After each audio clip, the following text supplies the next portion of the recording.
the 320. Very nice. It's an aesthetically pleasing handgun based off of the 226 or something, so it has good lines. The truth about the P320. All right. Now this is Sig's. There are some very funny memes around this that I have saved. So here's Sig's statement in its entirety.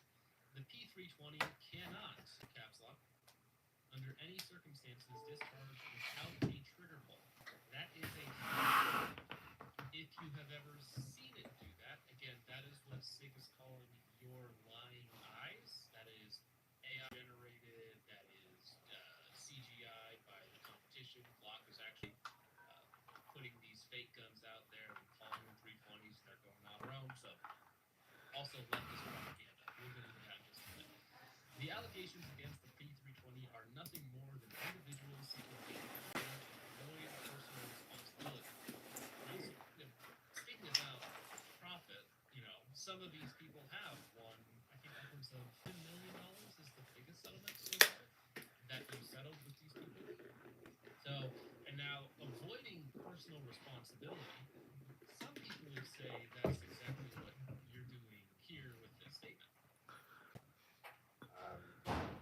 Something tells me that if they've already paid out lawsuits for accident charges, making such a statement with an absolute such as this. It's a settlement though. So in the settlement, millions of dollars and they're still ongoing lawsuits.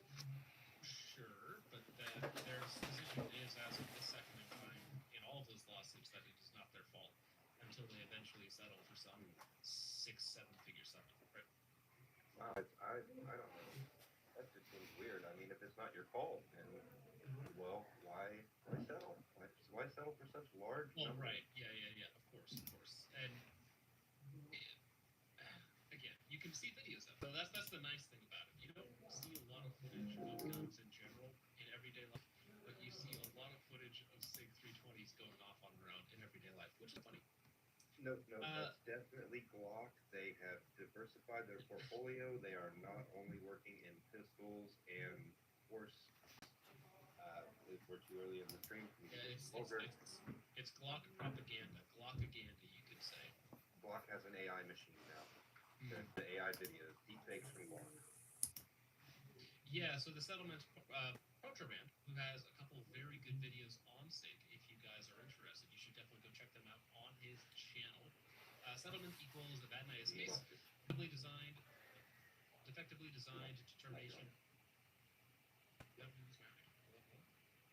No. Are you sure? It's just you. You're glitching out. Alright. So anyways, defectively designed determination in Georgia and Pennsylvania jury trials. Yeah. Alright.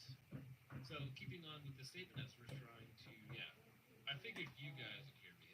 It's Richard and his lying ears. So, alright.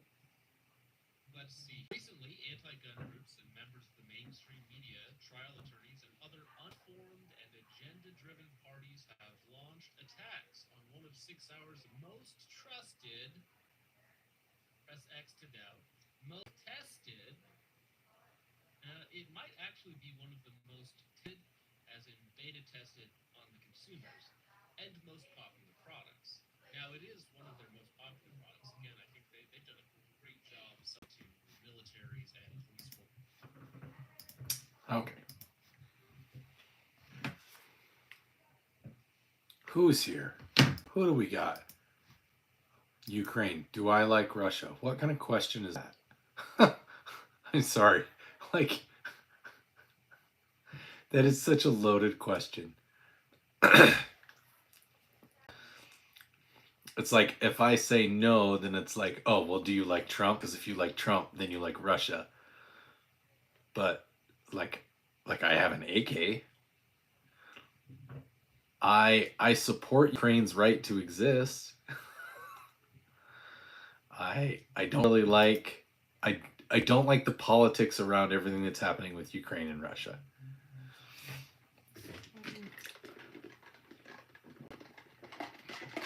What's up, Beta? You hate me. Cool. I want you to know that I love you. I don't hate anybody except terrorists. I hate terrorists. But I don't hate you, Hercules. And I'm pretty sure if the real Hercules were here, he'd be into guns. It's cool. That's fine. See? Hercules has got love. Yeah, Hercules would be super into guns if he was alive today. Or if he were to come down to Earth from Olympus or wherever he is. Maybe he roams the Earth this day. Who knows? That's all right.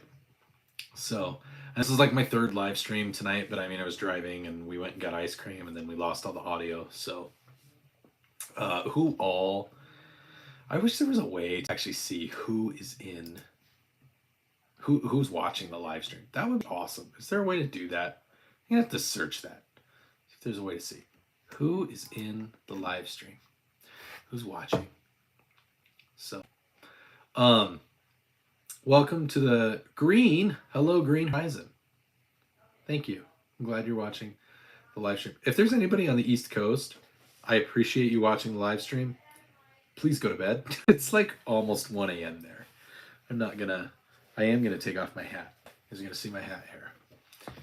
See, I'm actually in my pajamas because I worked all day and I started my day at like 5 a.m. and it was just really busy, and so I just never to showering and stuff. So I am literally just wallowing right now.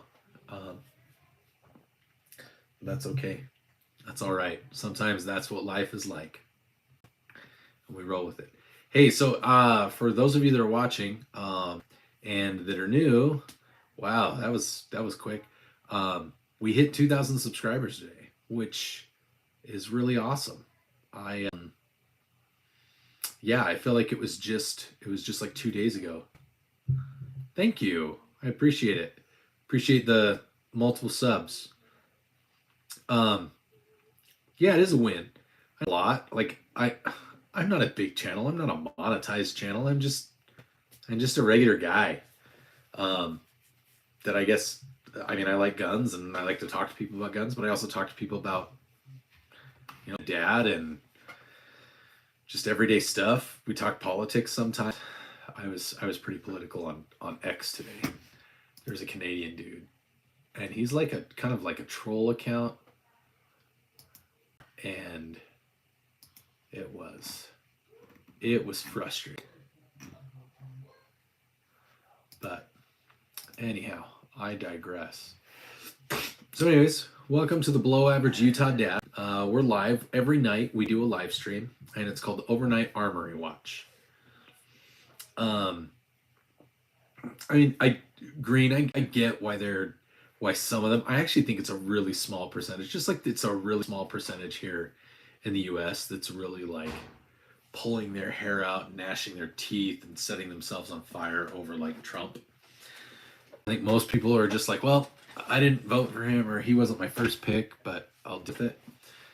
I think it's just a small group of really loud people. I think everybody knows that like Trump doesn't actually have any interest in making Canada a 51st state. I think if Canada really wanted that, like it would be more like they would be the next 10 states, because Canada's huge. And there's no way that Alaska would be okay with being not the largest state in the Union. So I think it's just a select group of people that really love Joe Biden and really love Justin Trudeau and whatever. That's them. Because I know there are a lot of Canadians that would love to have a Second Amendment the way that we have a Second Amendment. And that's why they're hoping that Pierre dude gets elected. So, all right. But Ukraine asked me about Ukraine. Yes, I support Ukraine. I mean, it's kind of like here in the US. Like, I think it's stupid to disrespect the flag and the national anthem. I think it's stupid to kneel. But I understand it's people expressing their First Amendment right. What they can't control is the consequences. I have sworn an oath to defend the Constitution. And so that's their constitutional right. And so I'm not gonna say you can't. I'm just gonna say I think you look stupid doing it. So what I don't like is when I can say, "What's my constitutional right? You can't say that," and I go, "Yes."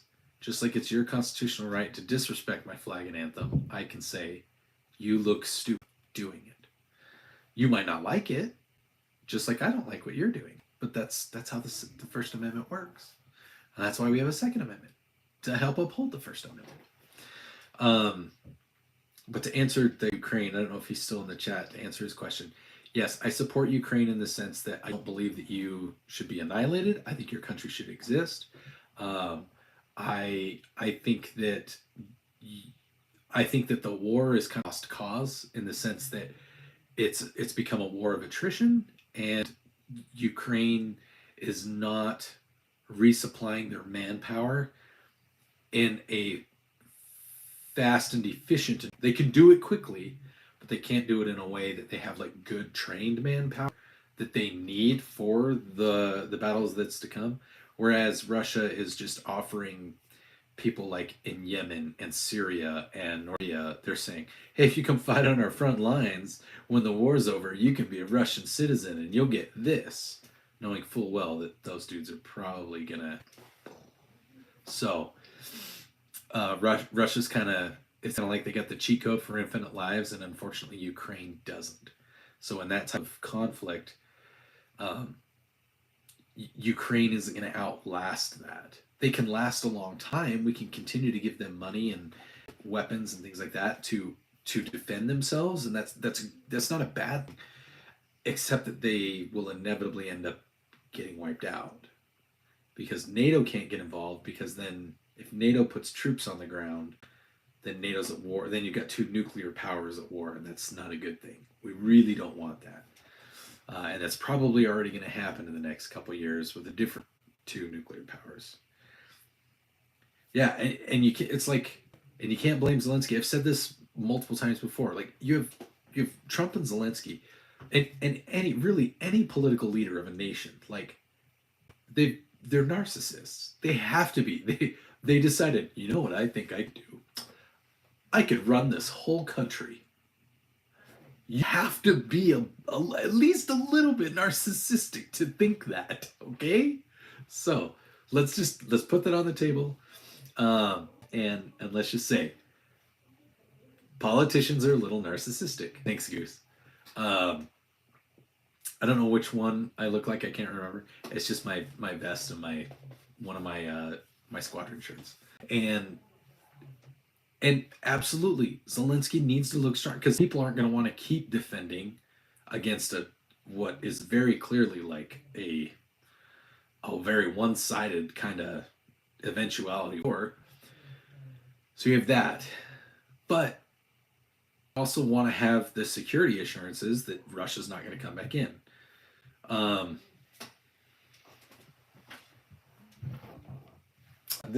think all my sunglasses are upstairs. I would have given it, but my sunglasses are upstairs.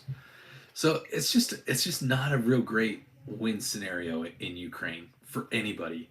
So that's why the U.S. was trying to approach it like, hey, let's sign this economic deal. Let's sign this like mineral harvesting and like natural resources rights thing, so that American companies and other NATO companies can go there and start working. Because then if Russia attacks, they have to be very, very cautious not to attack where we're going to be.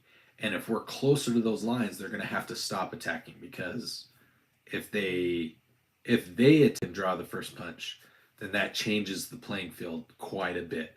So both Ukraine and Russia want the same thing. It's just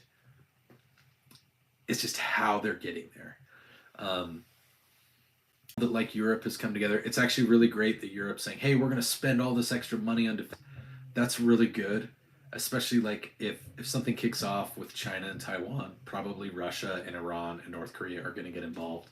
And so NATO preparing for that, because in all reality, the U.S. is probably going to be the primary force involved in the South China Sea with China.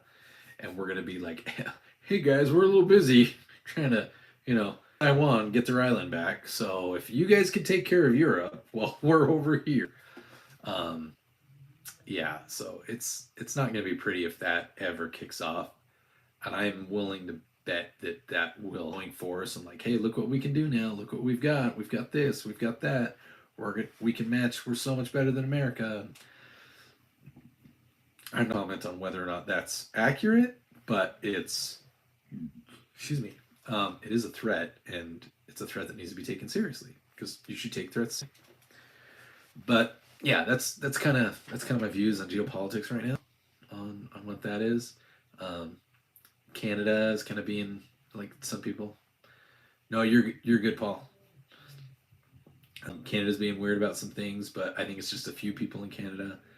Um, the Panama Canal thing would be really good because so one of the things that China's doing, and you can look at this, it's all out there on the internet, it's open source, is they're buying up the rights to like ports or you know they're doing like really inexpensive loans or whatever to countries, and then what they're doing is when the country that clearly can't, like they're offering loans that these countries can't pay back. And so when that happens, then what they say is, you know what? You don't even have to worry about that loan.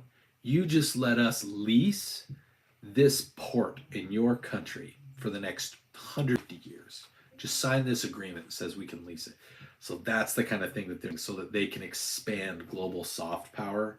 And as you know, like China is run by the Chinese Communist Party, the Republic of China. So it doesn't matter if it's a capitalist business. China's really good at, we're going to have these businesses that operate like a capitalist Western business, but every single business is going to have like a member of our Politburo, a member of our like government committee overseeing part of it, so that it's not really a capitalist. We run it like capitalists, but it's still a communist business. The government still owns everything. So like China's good at that, and it's working reasonably well.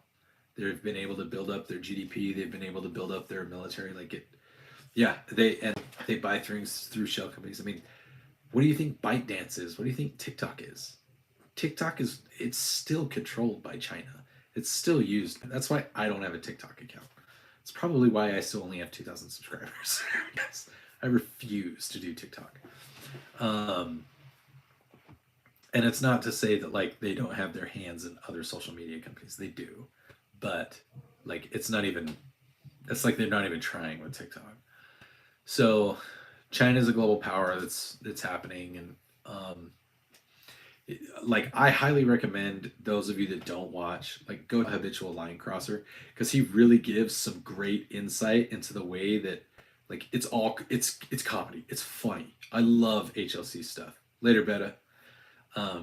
But he's also putting out like information in the way that those countries would put out information, and it's true. Like it's legitimate information that he's putting out.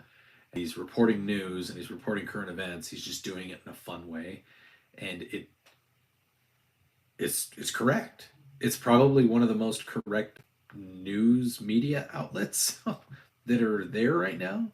It's very heavily sarcastic in its presentation, but the data is correct. So my hat is off to him.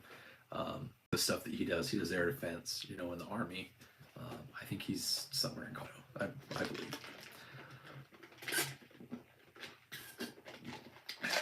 I might have to go refill my water since it's now empty, because it's Friday, and I had every intention of kind of doing a longer stream tonight where I talk with you guys. Just didn't intend on starting it this late, so we might do like a good long stream, maybe afternoon. I don't know. We might do something a little different, because I feel like everybody likes the streams kind of more than the regular videos. I can tell you a little bit about some of the stuff they do. I mean, I work in cybersecurity, and so the data's out there, like what they do and how they use it. It's kind of creepy. Probably with your individual data, most people's individual data like is useful to them. There might be the occasional person that's like trying to do like phishing or get like your digital stuff. But most of the time they use data to help feed and build like an AI driven profile. So like you're a specific race, you have a specific type of phone, you have a specific specific age bracket that you fall into. If you have tools that China can get into, like if you had TikTok on your phone, let's just say you had TikTok on your phone. We'll go into this a little bit. If you were in your mid 20s, let's say 25 to 30, we'll just call that mid 20s, 25 to 30, and let's say you have TikTok on your phone. Well, TikTok can read all kinds of background data. It can read metric data. It can do screen mapping. So if you punch in a pin, it can see what numbers you put in. When you type in like a regular password, it'll know what password you used and on what account. It can then see like when you get deposits. It can see where you get deposits. So let's assume that TikTok knows what kind of things you browse for, either like incognito mode or regular. They know. They know what kind of media you consume because they probably background check like all the API stuff on your YouTube, your Facebook, any of that. So they start to build a profile off of your age, your race, how much money you make, because they can see what you're getting deposited into your account. They can look at how you spend your money. Let's assume they can't read your text messages. The chance that they can, but let's assume they can't because, like Apple says that they have end-to-end encryption on their text messaging. So let's assume your text messages. But just knowing your name, your bank account information, your demographics, like how old you are, what race you are, what field you probably work in based on who deposits into your bank account, the types of things that you're interested in, the types of videos you watch, the types of interactions you have on your other things that you look up on TikTok. So now they've built a little bit of this profile with you. They have your passwords, and they look at your passwords, they look at your date of birth, they look at your pins, and they go, he uses this type of password for this stuff. What's going okay? And then what they do is they say, okay, well let's put this person's data into this group, the people that are like him into this group, and then they start trying to see like how many like behaviors are the same. Like this group of people, they all seem to use some kind of variation of a birth date or a marriage date or a child's birthday or a graduation date. It's some kind of important date that they use for like a password, or they all use this type of pin. It's to some other. It's their bank account pin, or it's their birthday, or it's the last 6 digits of their phone number, or whatever. Start building these profiles. So then what they can do is they can go, okay, well, who's someone important that we know of that's like, it's a vest. Who's someone important that what we can do is we can take this data and we can say, hey, we're gonna tell things. So then they can take someone who's maybe very wealthy, maybe a political leader in an adversary country, something like that, and they can take that profile that they've built and they said, we can get all of this public about this person. Let's see if we can try some of these commonalities that other people do with their passwords that fall into that same profile demographic and everything, and see if we can get into their data, and we can start downloading things that they have and use that against them, try to get in. That's where things get scary. Or if they build it if they build that's good, Goose. If they build the algorithm and their profile based on someone my age, there are lots of people that are in the government and in the military and they have important jobs, that are my age, and that could be really being able to kind of figure out, like, someone like me, the stuff that I may or may not have access to, or the things I have had access to, or things that people that are, more important than me have access to, and blackmail them, or try to just pretend and manipulate that they are them, and try to hack and get information. So it's kind of scary the way that TikTok can be used. And it is being used that way. Like 100%, that's how they do it. So that was a really long rant about, you would be surprised what they can do with a 19-year-old. It's really easy. It's really easy to honeypot a 19-year-old with a very young, pretty lady, especially if they work on something like, say it's a 19-year-old that's a mechanic on an F-22. All right, let's just use this as a scenario. You get a really pretty girl who's an American. Let's say she's a college student that has a friend that's from China. Okay. Right? And they go to this young man that works on the F-22, and let's say she's even a little bit older. Let's say she's like 21 or 22, and she sees him at a restaurant because she's been profiling him or tracking him or tagging him, whatever, because he's a mark. And she's wooing him and swooning him and dating him. And let's say he's a 5 and she's an 8, and so he's like, that's not out of the realm of possibility. It is. Dudes, if you're a 5, probably the rank 8. Probably not the best choice. Anyways, and then, let's say they get to having a grown-up relationship, and it takes a couple months. And she's like, hey, so I think I want you to do something for me. And like, I have a friend, and he just wants to know a little bit about the F-22, just a little bit. But all you would have to do is like plug your cell phone into the computer that plugs into an F-22. But they said they would give us $25,000 if you did it. Like, think of all that we could do for $25,000. Boom. You think that night, like a couple 19-year-old kids, you think they're not going to go, dude, that's like everything I make in a year. That's like my salary. It's not a stretch. It happens. Yeah, that's just the ego side. I'm talking about being driven by more physical and biological urges, capped off with like an offer of $25,000. Like, it happens. People do it. So it's like that's a way that somebody from a foreign nation could potentially try and get data about important assets that America has. Anyways, we only have 4 people watching. I think it's because most of our folks are on the East Coast or in the Central Time Zone, so they may not be into on tonight, and that's fine. It's Friday night. I hope they're out having fun.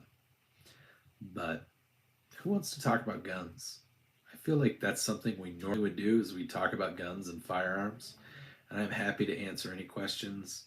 If you're thinking about making a purchase, if you want to know about how a gun shoots, I've shot a lot.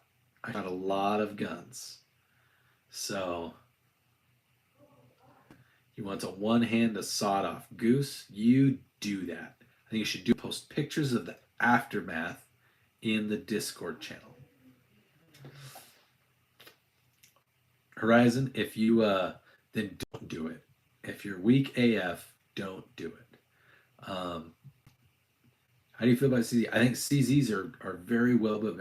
I'm going to be honest. I'm probably not going to say that I think a gun is bad.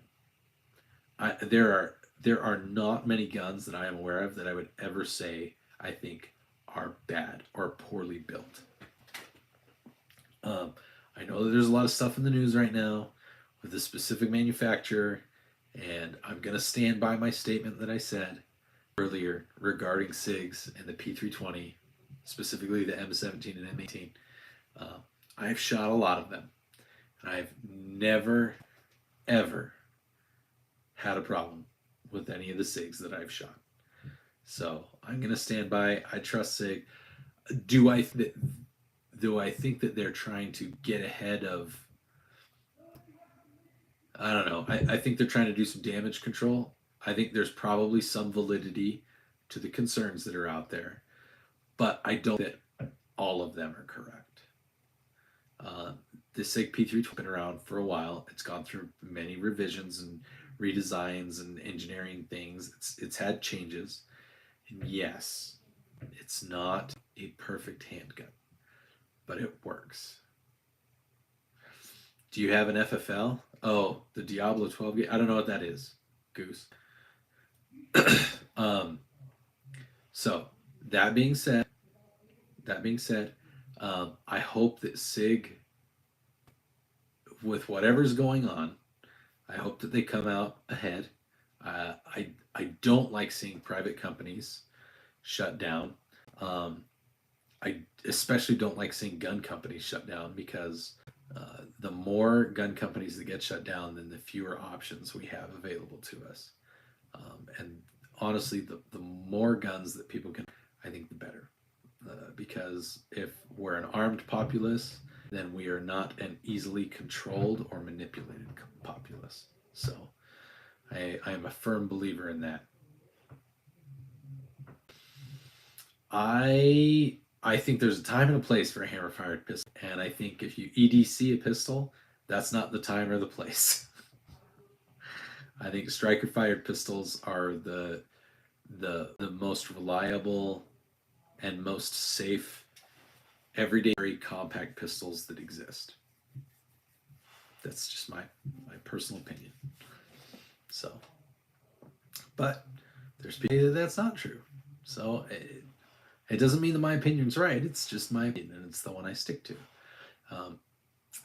I think the best EDC on the planet. Oh, you're good. We were talking about Ukraine and TikTok, so we just barely started talking about guns. We talked a little bit about what's going on with SIG in the news and everything, but I think the best, because I don't need a safety with a 12-pound first shot. That's fair. That's what I like about my Glock clones is I have a 2.5-pound trigger, and I have like 5 internal safeties and 1 trigger safety. So as long as I don't pull the trigger, the sucker's not going off. Yes, Frogger, you can. Did you buy Glock? You finally bought your very first pistol, even though you own like 3 Barretts or whatever? Oh, that was a good one. Oh, that was good. Did you guys hear that?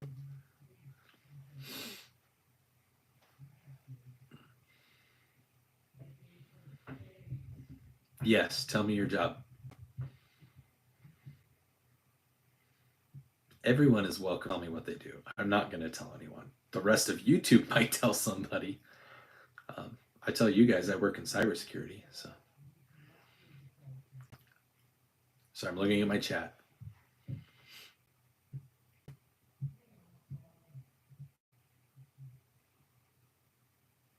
We're all waiting anxiously in anticipation for Frogger. Oh, dude, that is way cool. That is a freaking cool job. Yeah, you make bank. Good for you. Here's a prime example. Like, I am all for people going out and getting an education, especially if that's what you want to do, and it's going to move you towards your financial and your goals. But this guy's Frogger went out and he learned a trade, and he said, you know what I'm going to do? I'm going to learn how to do this like a freaking SEAL. And so now he does underwater welder, and he works on offshore oil rigs, and he probably makes more money than I do. And I don't make an insignificant amount of compensation for what I do. Yeah. Plus, I'm guessing you probably don't have 4 kids, Yeah, that is substantially more than what I make. So hats off to you. Way to show the world that you don't have to go into huge amounts of debt. Now, there's high risk in that. There's a high risk in that type of work, but there's also high reward. And I think that's to be applauded. You're chasing the dream and you're doing it. You've got the income, you've got 3 houses. Like, dude, Epic Eddie. Ghost Frogger is lying. I don't think he is, Epic Eddie. But that's what I mean. Or like that's what I love. You're good. I knew you were being sick. We're all just like, damn, we made the wrong choice. And now Frogger's going, shit, there's gonna be a whole bunch of people in this market of people that want to do this. Until the first time they do it, they go, nope. Yeah. Like it's just a really good example of how awesome our country is, like America, where you can just, hey, I've got a skill. I know a way I can use this to be very profitable, and that people would really desire my skill that they don't want to do, and so they're going to pay me a lot of money. It's the way to do things, you know. I have a Wi-Fi business. There's lots of people that do Wi-Fi. There's not lots of people that do Wi-Fi that also like write cybersecurity policy, and so like that's a niche that I have my YouTube thing. There's a lot of people that do gun YouTube. There's not a lot of people that do live streams every night that talk about whatever the chat wants to talk about and like really interact with the chat. Not a lot of people that are willing to take their guns and just do goofy stuff with them on shorts and use them as props and throw Amazon stuff on them. You know, they want to baby them, and I'm not about that. I'm a dad. I have fun. There's not a lot of people that are going to be, and that's what works for me. That's what I think brings you guys to my channel, as opposed to some of the other channels that have 15,000 subscribers that they only talk to the people that give them supers. If I get monetized, I'm going to try not to do that, but I also know that that's ignoring them isn't the way to do things. Yeah, goofy things with that, with alligator, with the real alligators. And is the Calibri gun average? Calibri. Hold on, I gotta catch up to the chat. I was rambling. Go do. What is a Calibri? Let me look it up. Give me a second. Oh, I found a cool website for you guys. Everybody should look at the website Ballistics by the Inch. I learned about it today. Somebody was like ragging on I'm gonna snack, guys. I know our mascot is here to make us happy.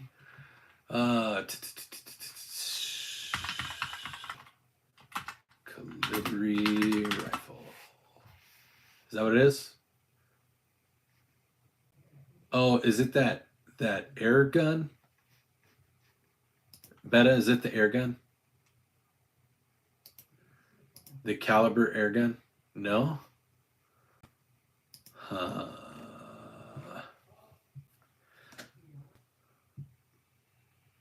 I'm finding a Colibri by Caliber.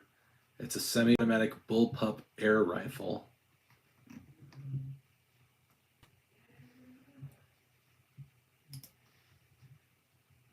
.2mm Calibri. Okay.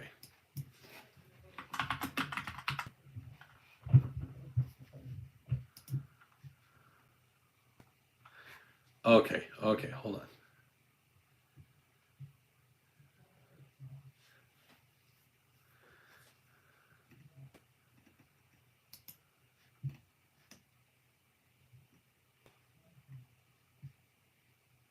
World's smallest centerfire rifle. What do you want to know about it, man?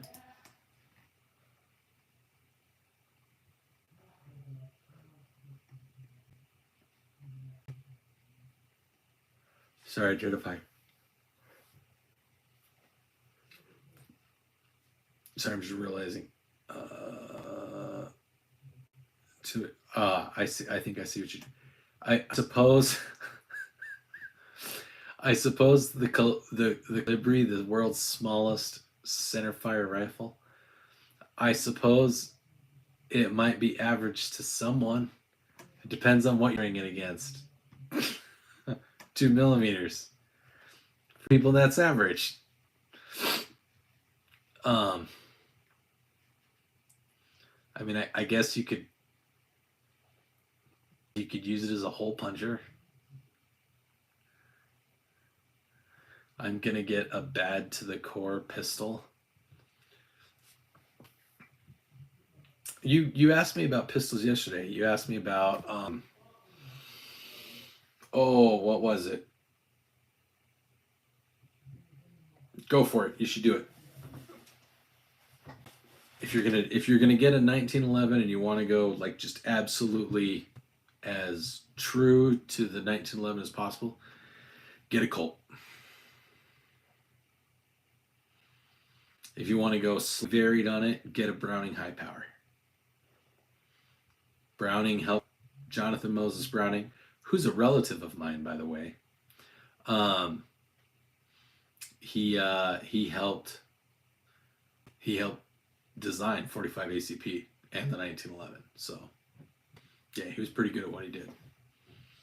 And I can pull up my genealogy, I think.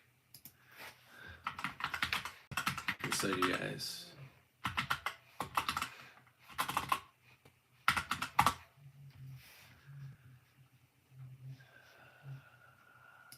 Let's see if I can sign into my.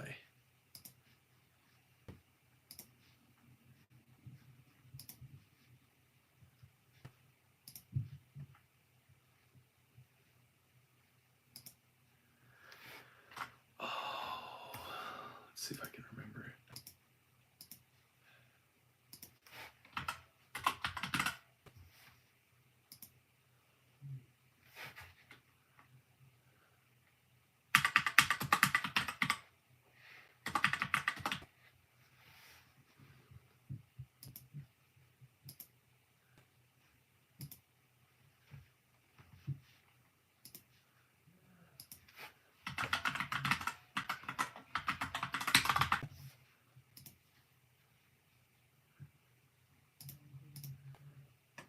Sorry. Yeah, we talked about the Wilson Combat. We talked about the 44 mag. Yeah, get a Colt, dude.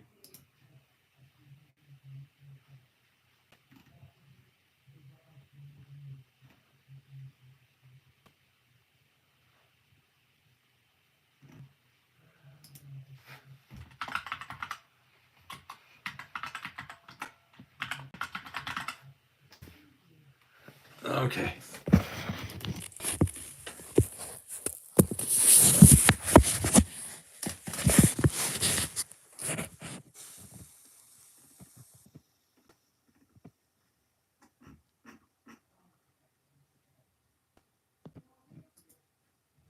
Sorry, I'm going to show you guys. Okay. I got to make sure my name's not up there and block it off. Okay. So mine.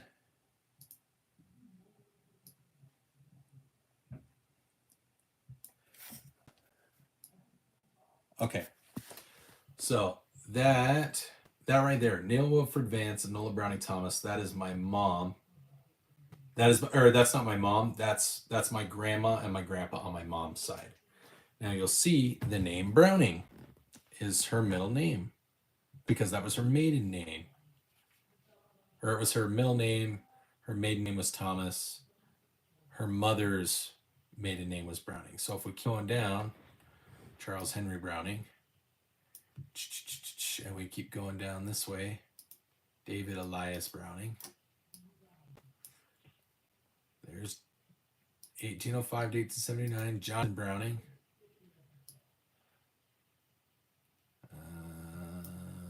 Where's it at? Actually, that might be him.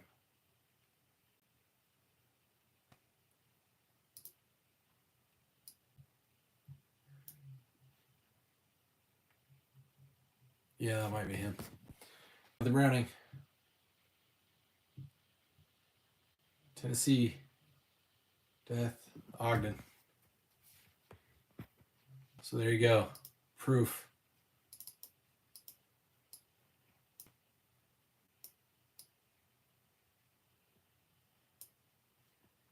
Let me just double check.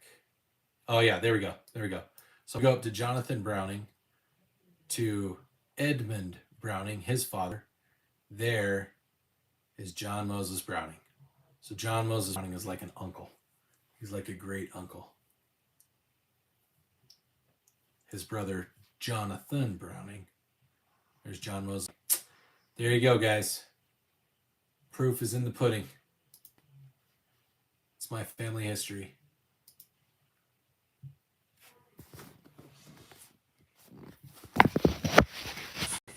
I would love, I think I'm too far removed, but I would love for the Browning family to, you know, throw some stuff my way. I would just take ammo and guns. That's it.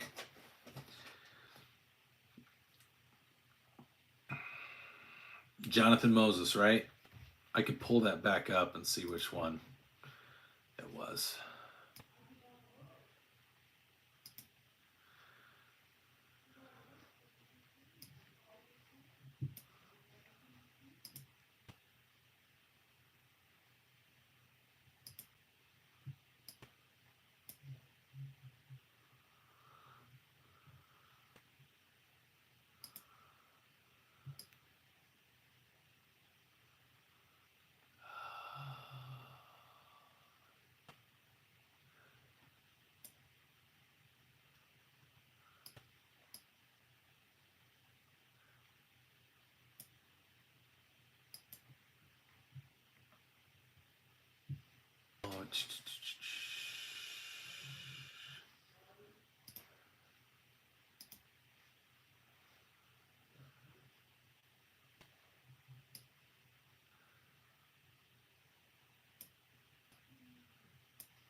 I'm trying to find it now.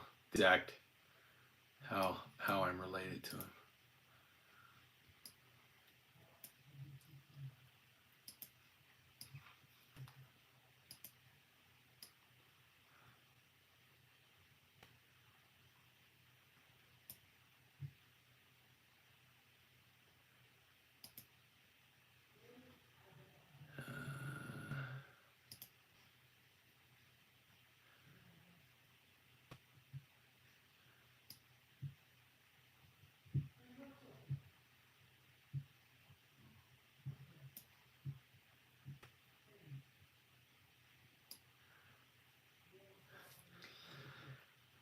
Oh.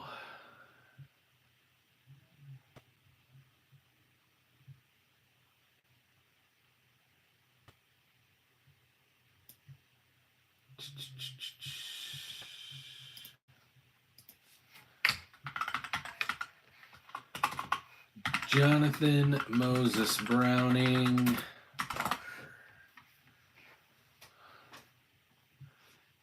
He grew up under the training of his father, Jonathan Browning. Okay.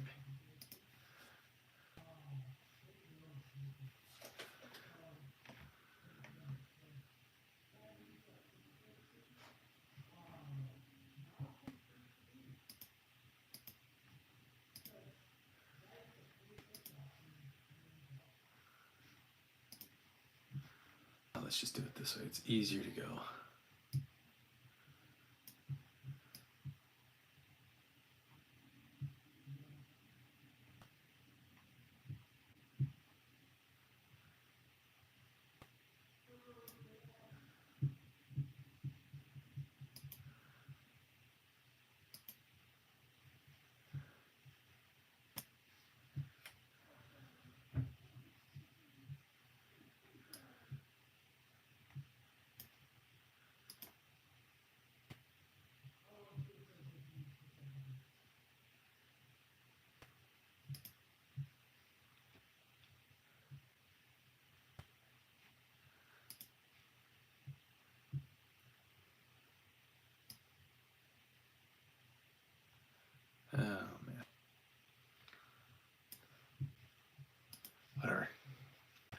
Yeah, he's like a cousin or something.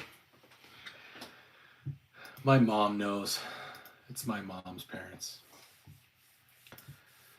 Go for it, Frogger. My aunt has a genuine tree thing. It goes from present day, she looks all the way back to mid. Yeah. Once you get into, like, if you can tie into, like, your genealogy, if you can, that's one thing that the Mormons are really good at is genealogy. If you can tie into, like, a strong family line or family name, there's a good chance that your genealogy has been traced, because that's how they trace nobility and stuff. If you can get into a royal line, you can really trace it back pretty far. Like the Europeans were really big into trying to trace their lineage back to apostles and prophets and like Jesus and really far back. And if you can get it that far back, biblically, you could in theory trace it all the way back to like creation, a biblical person. So you can do it on you can go to the Mormon Church's website. You can go to familysearch.org. You can create a free genealogy account and just start putting in data. And what it'll do is it'll pull from other people's stuff that they've submitted, and it'll populate in yours if the data matches up. So it's like if you put in some data and then it says, oh, this matches the sister or this matches the cousin of someone else's data, would you like to view it? And then if it says yes, that's the same, and you go clink, and then it just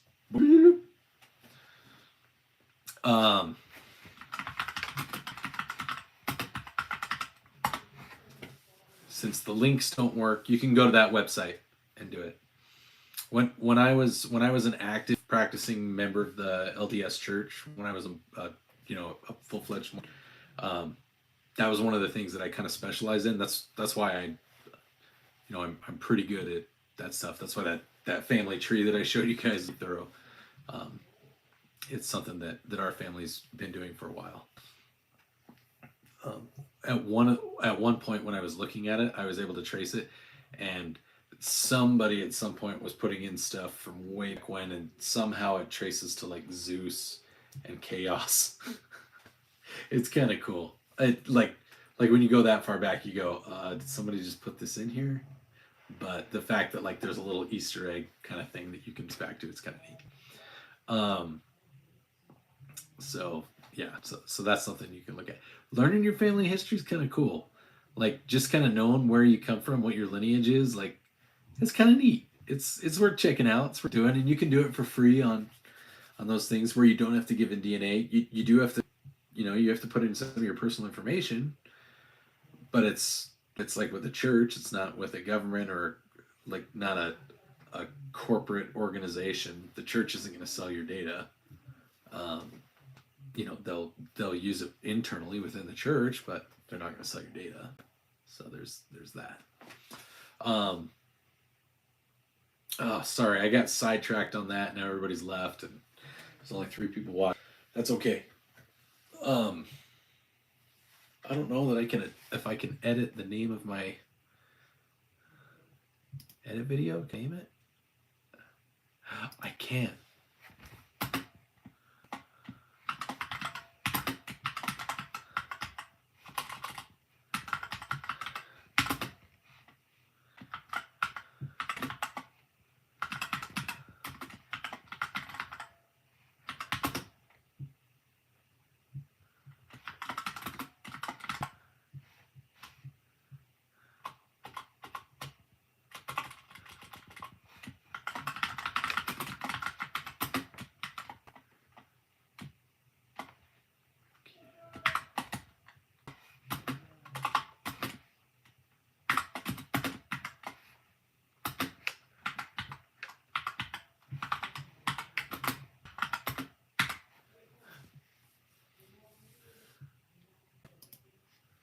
There we go.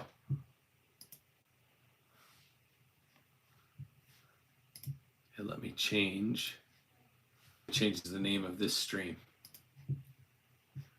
So I did change the name of the stream. Maybe it'll draw in some more viewers. That would be pretty awesome. Hey, Ammo. Well, what have we here? Everybody kind of left. This is like my third one today, but it's because I was driving and I decided to go live while I was driving, so we were driving and I went and got item. That's true. Probably he's the most famous. He has 15,000 subscribers almost. He's pretty famous. Have they been able to? Have you been monetized yet, Ammo? Or just have like tons of subscribers and just like still fighting to get the monetization?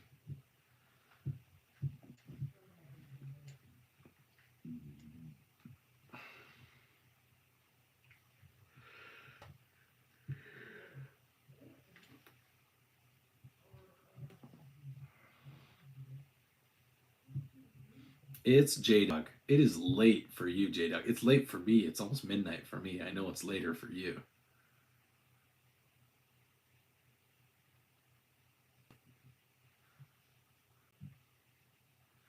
A 5 million. Yeah, so you have like 5 million views, tons of subs, but you don't have the 4,000 hours or the 10 million shorts views.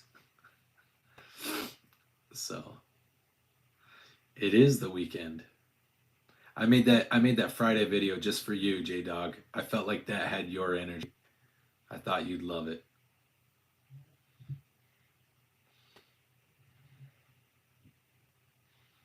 They keep deleting because they keep hitting you with you were trying to sell something, or you were touching your guns too much on a live stream, or you said you don't like you support Israel, something along those lines.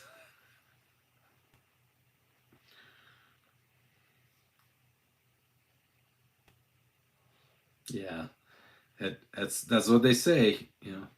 Don't play with it or you'll go blind. In your case, don't play with it or they're going to delete it. So, well, I hit 2,000 today, so that was pretty cool. That was pretty fun for me. You were one of like the few people that subscribed to me. I think when I did like one of my first streams, or just like you comment on one of my videos that I did like freaking back in January when I had like 300 subscribers. Did I hit 2,000 a few days? I thought it was today. I don't know. I can't remember. I thought it was today. I'm glad you're paying attention to how many subscribers I have, J-Dog. I pay attention to my views on my shorts and my watch hours. So I'm just hoping that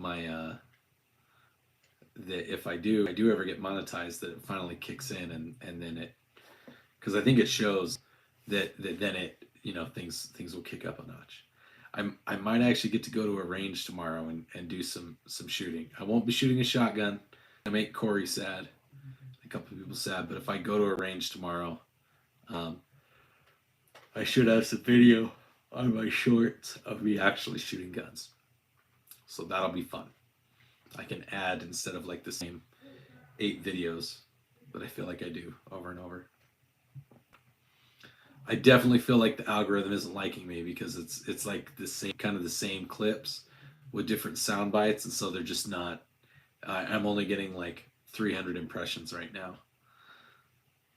But I also, the more subscribers you get, I think the fewer impressions and the fewer they spread it. They just expect your subscribers to look at it, and I think only about 2%.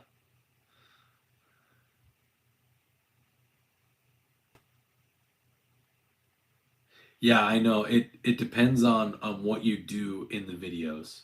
They can turn on the monetization of your videos, of certain videos. So that because their policies, you have to meet the requirements. What they'll do is they'll just say that you can be monetized, but we're not going to put ads on certain videos. So that's part of the reason why I haven't been super I haven't been super quick to go get like some shooting footage because I know that they won't monetize shooting shorts. They won't put ads on that. Like the ones where I'm joking around or whatever, or like the lockjaw where I'm doing like the trends and stuff. That they'll do because I'm not doing anything inherently threatening. Dude, I've built a flamethrower. It's called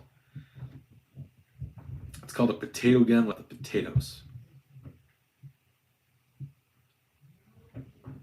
So part of the reason that they get to remain monetized, they some of their videos do get demonetized. Part of the reason that they maintain their monetization is because of how many viewers they have, because of how many subscribers they have. They put out a video and they get like, they're at 75,000 views in 4 minutes because they have 12 million subscribers. So YouTube is stupid to not keep their monetization. It's only if there's something like blatantly dangerous, but that's why they go through all those steps to like do safe things. That's why I have all my guns way in the back. That's why I talk about guns. That's why I make jokes with my guns. If I posted videos where I'm just like shooting at a range, but I'm not shooting at an animal, I'm not shooting at a person, that's when things get weird.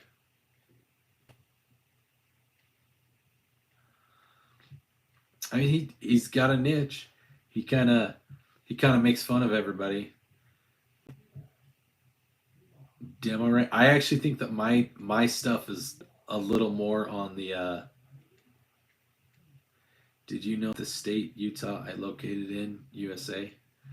You're here in Utah? That's cool. I didn't know you were in Utah, Betta.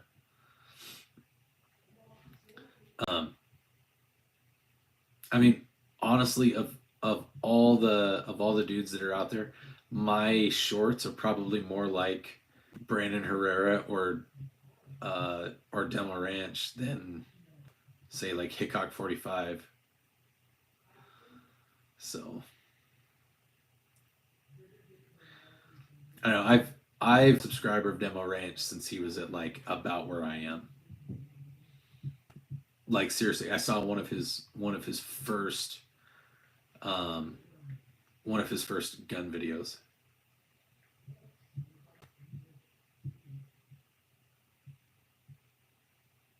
That would be sick. I meant is not okay. Hold on, I'm gonna try to translate this. I think my screen's being dumb. The state of Utah is not located in the USA. Where's the state of Utah?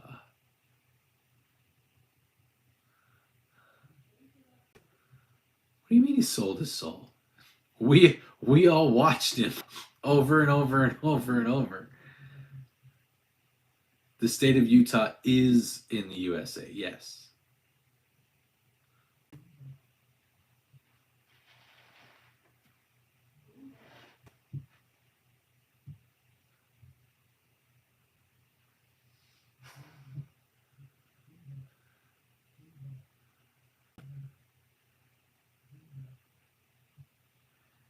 I think he actually generates more money through his branding, like through bunker branding and just the name that he's associated with, and the other guys that have kind of built around him and used bunker branding. I think he makes more money on that than he does YouTube.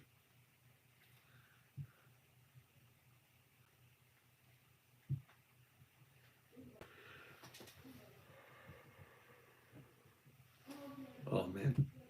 Which one? I have two. This one? This one. I can give you a general of both. They're tactical pilot charts. One is of China and one is of the USSR and Afghanistan. Yeah, this one's China. That right there is Wuhan.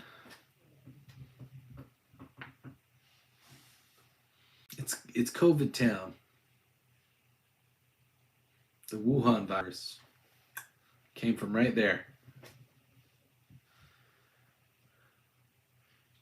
Pluto. I think that it is a very good AR-15. I did know that China is on Earth. I did know that China's on Earth. I don't know that China knows that it's on Earth. I think they might think they're in their own special little world. Pluto, yes, the LWRC is a very good team. But I would have said, what do I think of the PSA? And I would say, I think that it's a good AR-15. I think that the AR-15 is a good rifle. I wouldn't really care how much you spent on one. I personally think everybody should own an AR-15. That's cool, dude. That's cool. Is it your first AR, or is it it's just one that you've wanted for a while? That you've been looking at. It's a good piece of machinery. What's up, Floor? That's a good first rifle. It's a very good first rifle. It's better than my first AR-15. My first AR-15 I built because I was poor. Floor just got $50. My mom just brought me some ammo that my stepdad stashed away up in Idaho. I don't know how old it is, but it's old. I don't know if I'm going to shoot it. I might go try and shoot it just cause it's old. That might be a video. Might do a review. I would pull it out, but I'm afraid YouTube would shut me down if I look at ammo live on screen. Maybe if Alchemist is still on. Alchemist, you still on? Can I review ammo? Can I open a box of ammo on screen, or where they lose their shit for that? Yeah, some old rifle and old 9mm ammo. There's like some old Aguila 9mm ammo in there, and some other brand. I mean, look, YouTube can't see me looking at it. I think shooting 223 out of 6 is fine. I think shooting 5.56 out of a 223 is probably not the worst. Ultramax Remington. Soft point. Ooh, this is hunting ammo. I wonder when it was manufactured. See warning on bottom panel of label. Like it's an old like red, white, and blue Remington box. Really old. I guess it's just a box. So it's just a box. Just a box. That's what it looks like, guys. Kind of in the background. I'm trying to keep it kind of hidden. It looks like that. That's how old it is. So I got 1, 2, 3 boxes of that she brought me, that my brother found. Oh, guys. Do you know what I have here?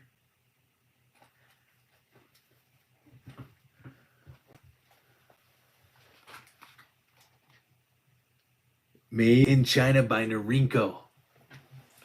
I have ammo made by Norinco. It's not for what I have that's made by Norinco. It's definitely a pistol caliber. The only pistol caliber I have that I have in my house. But that's cool. I probably won't even like, oh dude, okay. This is, to give you an idea, this is 50 cartridges that my son bought however long ago, but he paid $9.79 at Gunny's in Orem. He paid $9 for 50 cartridges. What is that? What is that? That's like, oh shoot. Dude, that's so expensive. And then some Aguila. hecho en Mexico.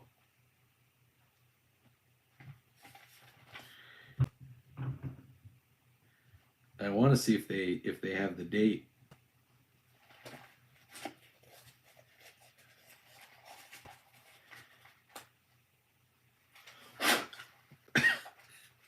It's like all dusty and stuff. Yeah.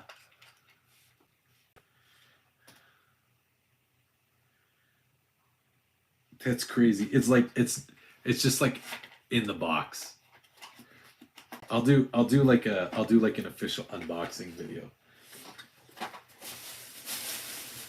want to see these ones. I wonder if these are in like a foam thing. It is kind of cool. Okay, these ones are in. These are really old, dude.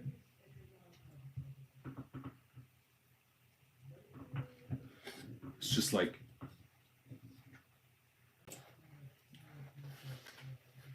I don't know if these two. I don't know that I want to try to shoot these 223 rounds, dude. It's old. it's kind of sketch. It's kind of sketch. So that'll be fun. I wish I knew. Let me Google if I can open up the box and show it.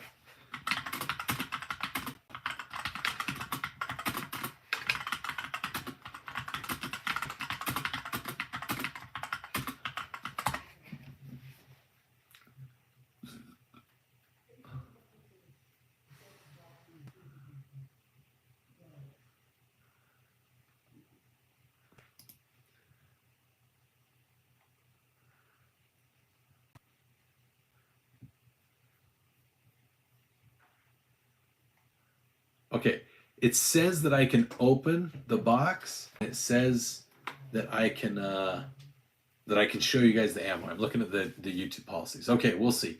If they shut down my stream, that's a good show. That's a really good movie, Josh. That's one of my favorite movies.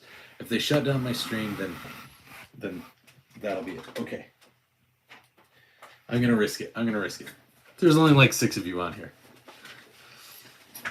Okay, if you're just getting onto the stream, I was telling everybody, my mom brought me a bunch of old ammo that my stepdad had stashed away and probably forgot about. So I'm going to open it here on the live stream. So if you guys want to see like really, really old ammo, I mean like really old ammo,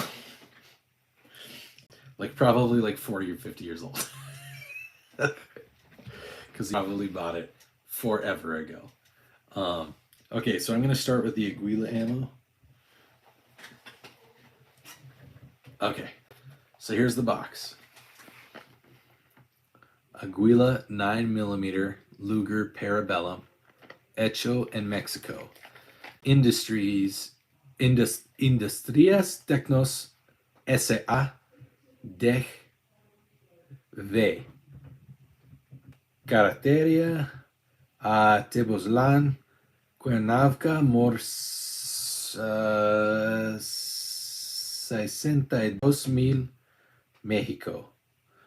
And then it gives like some other things. It says, Aguila, materias primas de alta calidad, técnicas avanzadas, estricto control de calidad, funcionamiento superior. Garantizamos que este producto fue fabricado con esmero, pero no asumimos responsabilidad alguna. So, I don't know that I actually sound like a native Spanish speaker. But my dad speaks Spanish, my wife speaks Spanish, and I can read and I understand. I can translate it okay.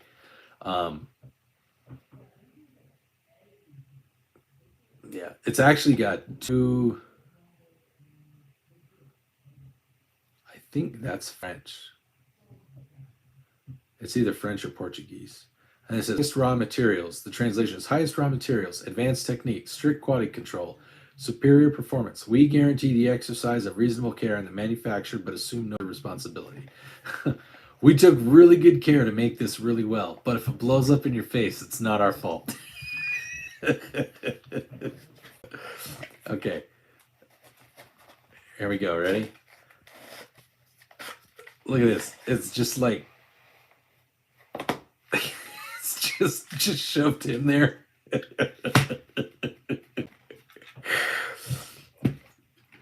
Like this one. This one's got, what is this? This isn't even the right. I don't think this is even the right brand. I think that's a completely different brand.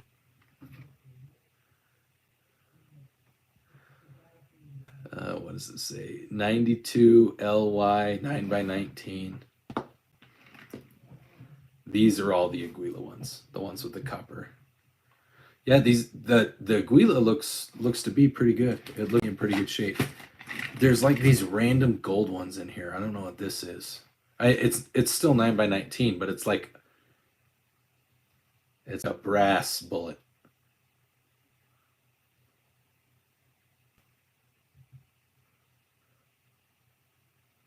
Huh. I wonder if these are legit or if these two are. I wonder if these are like practice rounds. Because look, it's like it's solid brass.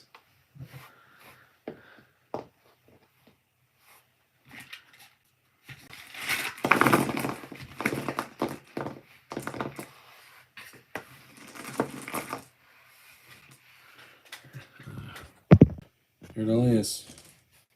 Looks to be in. It actually looks to be in pretty decent shape. I mean, it was in Idaho, and it was like out in an old like grain color. So yeah, that would make a good video.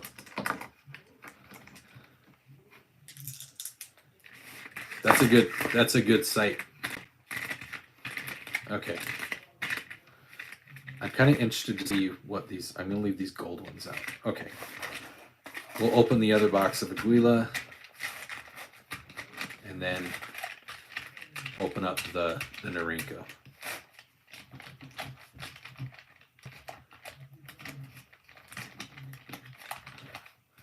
Please don't explode while I'm shoving you into this.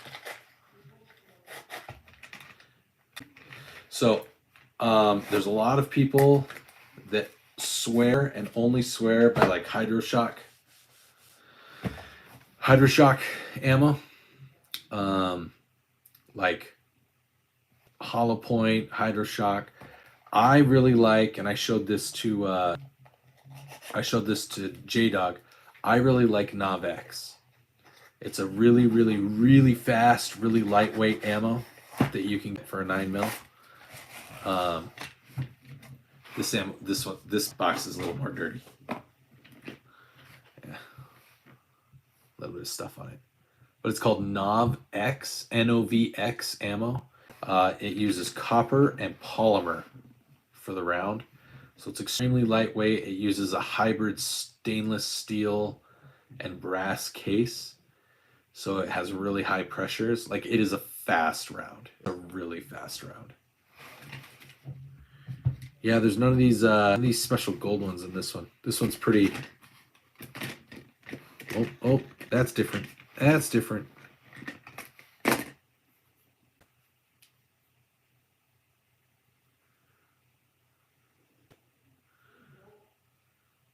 at that. It almost looks like what's going on there? It's like, I think that might just be the lead, which is kind of scary. I should probably wash my hands after this.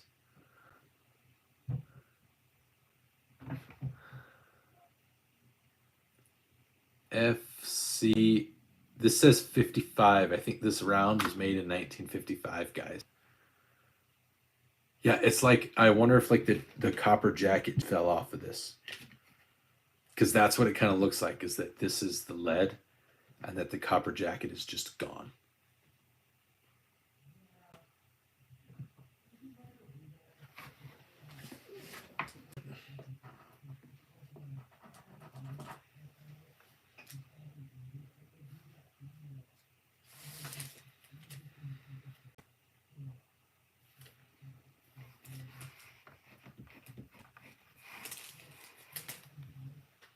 Hi.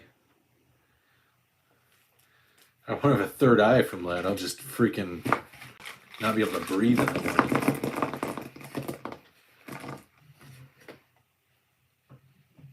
Yeah, there's like something. in this. It kind of smells like dirt and talcum powder. See?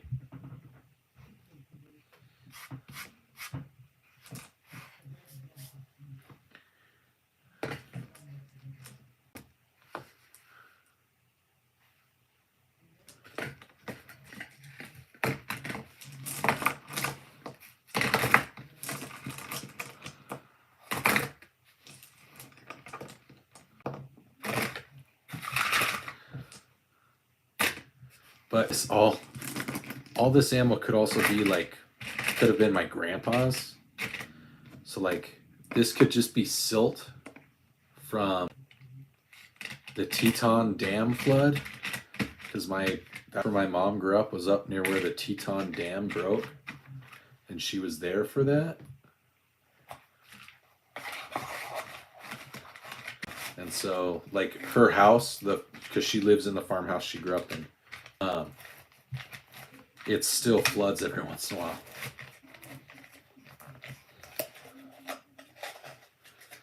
Okay, we've got 3 questionable rounds. Should I open the Norinco? Should I open the Norinco box, guys? Let me go wash my hands real quick. I need to itch my face. I don't want to touch my face.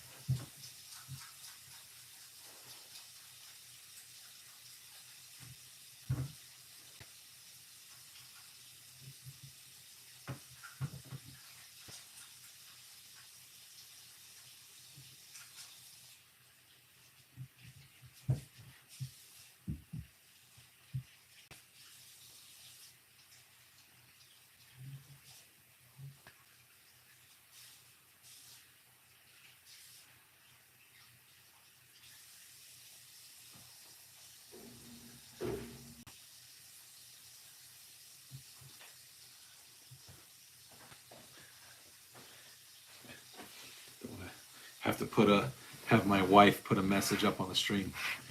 Below average Utah dad died from lead poisoning because he touched really old ammo.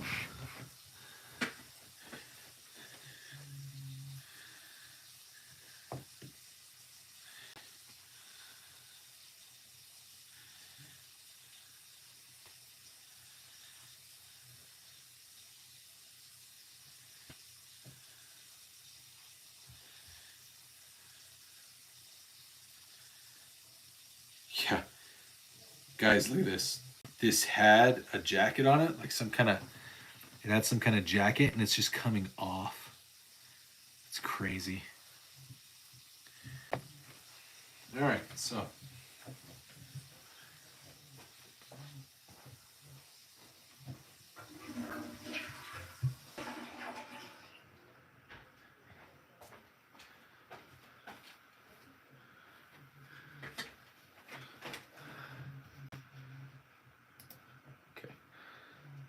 I'm gonna put this weird ammo over here.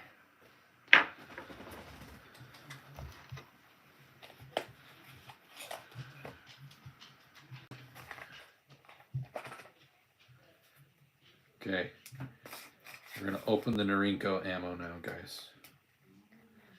I'm actually really excited for this. The fact that it's Norinco ammo and I have a Norinco pistol, or a Norinco rifle. What would have been cool is if they would have had, if somebody would have found like, okay, there you go. I know it's backwards. Made in China by Norinco.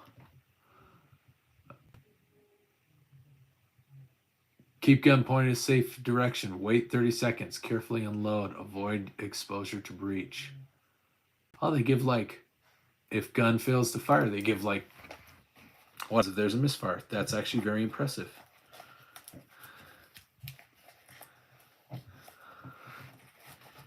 It's not. Guess what it is? It's all that funky brass ammo. So that's what this is.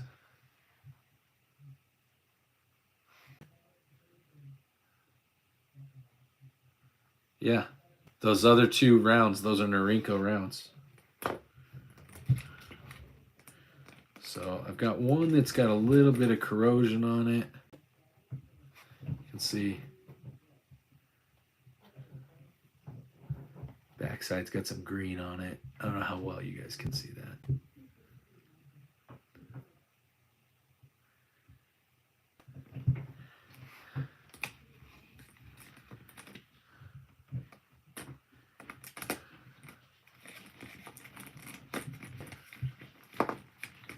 It's crazy. Okay, I'm gonna set one out. This all corroded one. All this Norinco ammo looks to be pretty good condition though. It's weird that, like, instead of copper, that they put it in brass. That's really weird to me. Let's do some interwebs.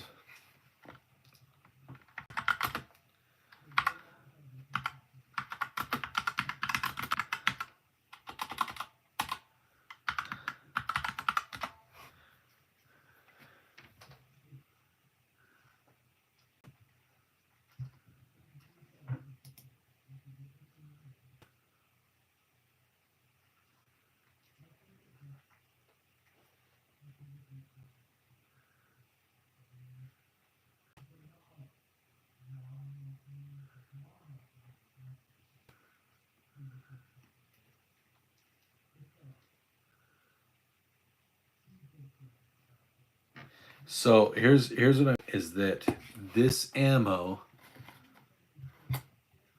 is probably super corrosive, which is why, like, this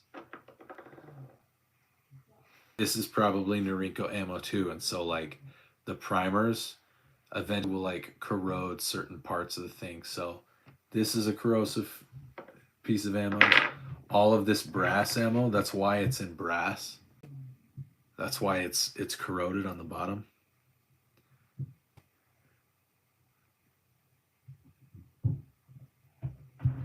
It's because it's corrosive ammo. So I don't know if I'm gonna shoot this ammo. I don't know that I want to shoot ammo that's clearly corrosive. Could you add more computer time? Yeah. Did you send me I did.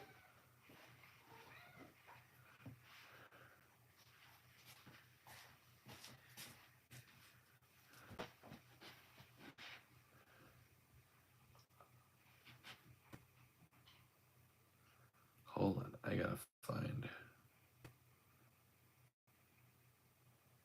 It's been. I'm gonna go to bed pretty soon, so I'm only gonna give you 1 hour.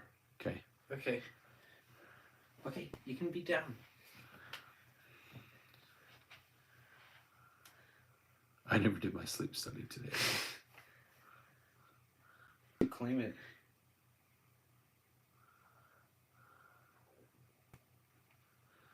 Oh, I got a reaction to my. Can you? Anyways, I approved it. I approved your 1 hour. Right.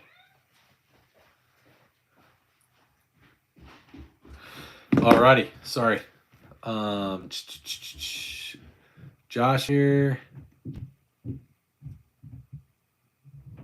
Let's see. Floor's still here. Sorry, I was reading about that, reading about the ammo, because the lead.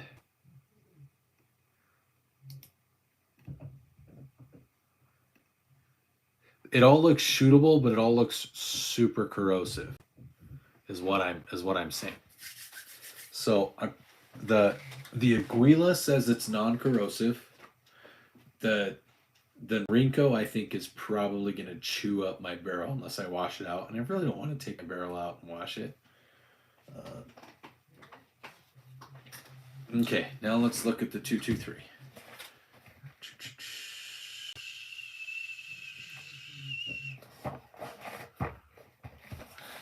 Okay. There's nothing really fancy about this, just in a really old Remington box.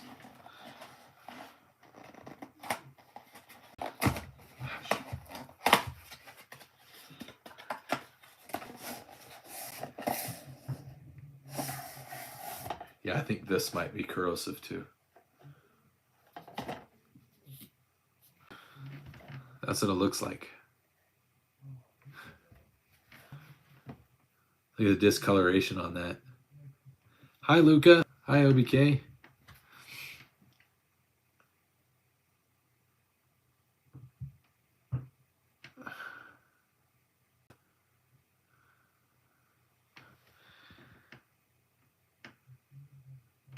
Check that out. Like the tip, the soft tip, it's just not jacketed all the way. Yeah, I don't think these are gonna get shot. I need to make sure my brother knows because I think he wanted to go shooting this weekend, and he's the one that sent these down with my mom.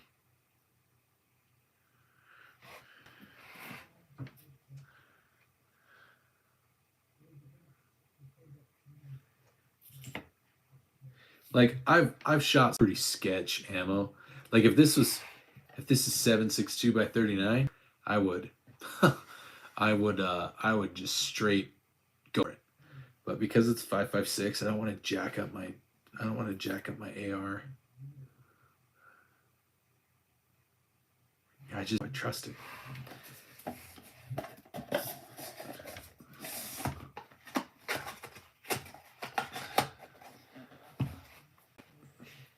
Not even boom, just more like click, and then do I leave it in? Do I risk it? I have 122, Josh. It's better, guys.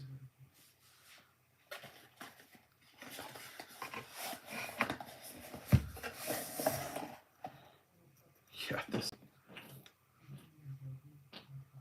Look how.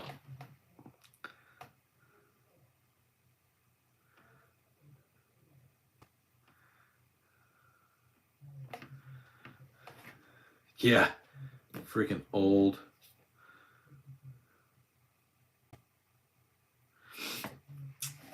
.223. Pretty much the same thing. If I had like a bolt action rifle, I'd maybe consider shooting this.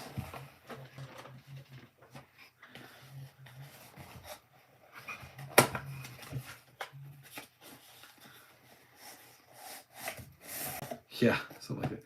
Actually, this box doesn't look too bad. It's like the brass is worn, but it's not all dark, and the primers don't look too bad. My thing is, I don't think these are non-corrosive primers.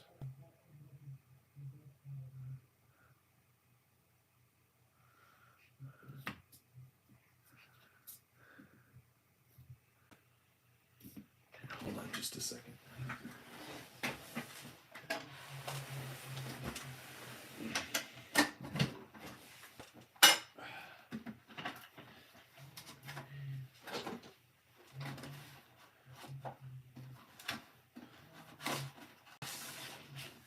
Here, to give you an idea,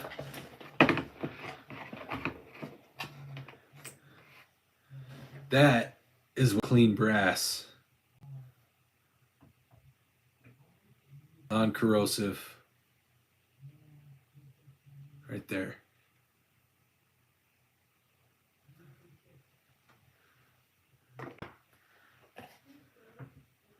This is what it was, OBK. No. This Ultramax.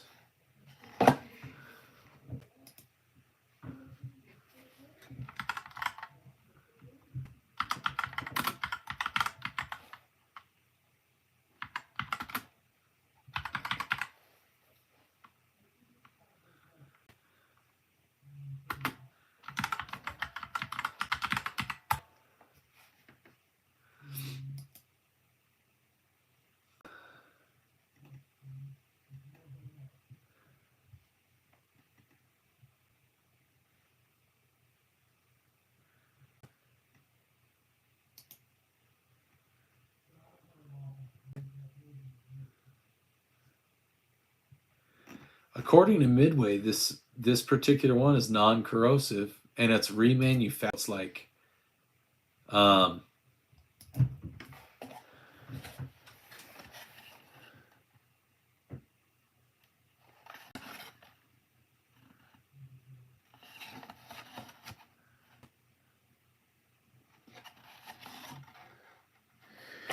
this Ultramax ammo, I was just reading about it on Midway. It's actually supposed to be pretty. It's supposed to be pretty good ammo. You can still order it on Midway. It's supposed to be like their higher, I guess their higher quality. It's non-corrosive, it says. Yeah, that's. I'm thinking I'm okay.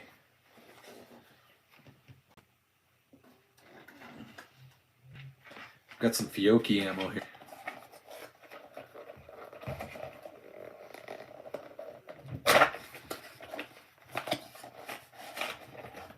A 5.56 round on me. I don't know that I have. I'd love to show you guys like just the little difference between the 5.56 and the 223. I think I only have 223 right now.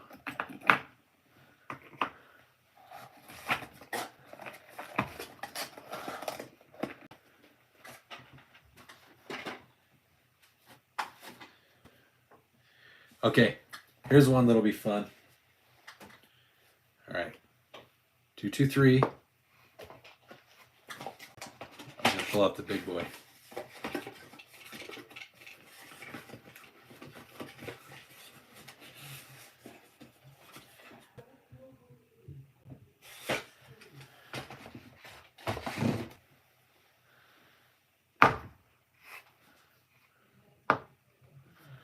And that, friends, is a 6.5 Creedmoor.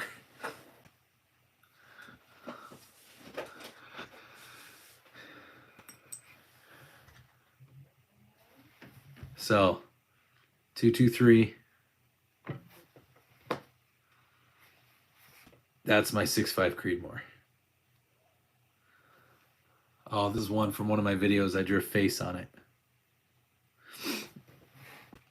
Yeah, people don't realize, like, you know, they see.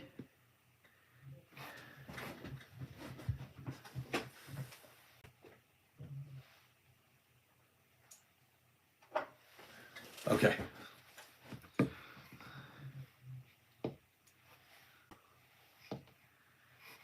Okay. So this is Flora, you were asking about Frank Office. Sorry about my dandruff. No problem. I don't mind. Doesn't bother me. So somebody was asking about the 9mm ammo. This is that NovX ammo.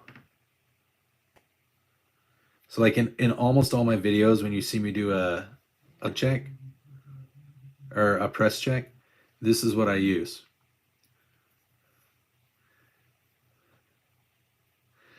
So this the round itself is polymer and copper. No, it won't hurt your barrel. It's stainless steel and polished brass. It's a hybrid case. It's J-Dog, it is. It is really, really cool. This stuff is smoking. Like, to give you an idea.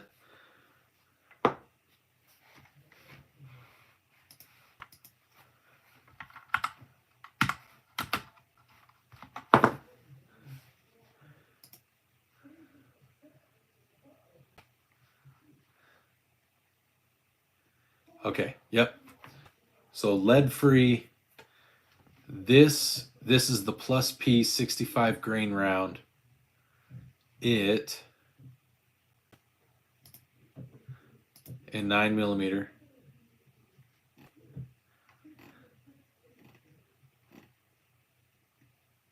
All right.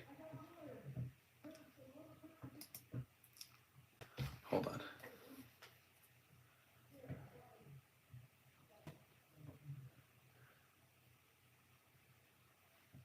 I gotta message my son upstairs.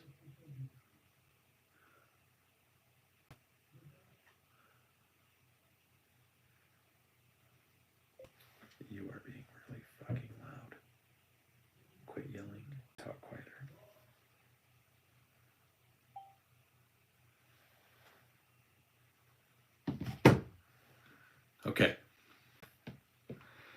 So 65 grain round for a 9mm, and it's 1,800 feet per second. So Frank, this one actually, it's got that kind of like drill design, so like a reverse hollow point, if you've seen them. So there's like the ultra penetrator round, whatever. This kind of had, that's really dirty. This kind of has that same shape, but because it's moving really, really fast and it's really, really light, it's designed to not over penetrate. So you might penetrate your target depending on what your target is, but in theory, when it hits like sheetrock, it's supposed to not penetrate through like more than one layer of sheetrock. That's kind of what it's supposed to do. But anyways, okay, I can't remember what. I think this is birdshot. Okay, so this is number 6 birdshot. This is probably as small as I would go if you were going to use a shotgun. If I would not go any smaller than number 6. I think I got this on sale when all I had was my shotgun. So this is what I had. And it's a 2 3/4 inch shell. And it's only 1 ounce, so it's not super high. Now, what you could do is you could turn it into a wax shell. I'm not going to tell you how to do that. Oh, I'm very familiar. I'm very familiar with 338 Lapua Magnum frog. Very familiar. But anyways, 6 is as small as I'd go. I know that they have 8 and 10. Don't do 8 and 10. 6 is as small as I would go, because you still have a little bit of weight and you won't get too much from a full size. Wow, we have like 16 people watching. So yeah, so that's why if you have a shotgun and you want to keep it light, you could also do like, you can go to Iraq Veteran 8888. They have some old videos on how to do like cut shells and things. You could go check those out, or how to do wax slugs. Wax slugs are pretty cool too. But wax slugs can also over penetrate. Here's the big thing that I want to show you guys. Okay, so here we have 7.62 by 39, 223. All right, like seriously not a huge difference. Like they're almost, oh, you guys can't see that. All right, these are right next to each other. 7.62 by 39, 223. All right, not an insignificant, like,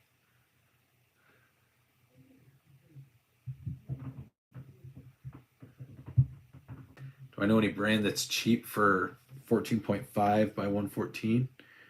I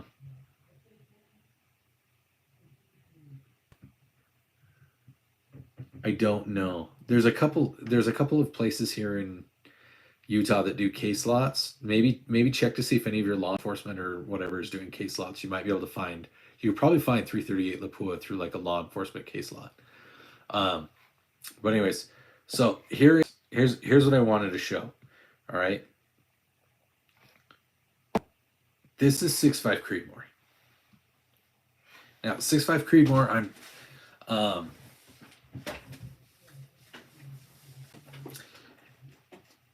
I'm not like a 6.5 Creedmoor fanboy. It's just what I happen to have, because I wanted a really good long range round, just doing long range shooting. And everybody said do that. But I also wanted an AR, and people said, no, I don't do it in AR, do it in like a bench rifle. And I wanted something that I could also get, just like a 308 upper. I could do that. Excuse me. Which I'll show you the difference. So one of these is, this is my hunting one. This is my match grade. The reason that's significant that I wanted to kind of show you guys the difference, if you haven't seen 6.5 Creedmoor, 308, all right, 308 looks like this compared to 6.5 Creedmoor. It's the same size as the 7.62 by 3.9, and the shell comes up about that high. So the casing comes up higher, just like that. But this 6.5 Creedmoor is just a much thinner round that they can neck in there better. Yeah, it's for hunting.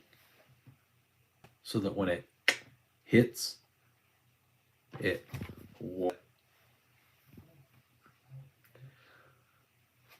for hunting whatever it is you choose to hunt a 6.5 Creedmoor.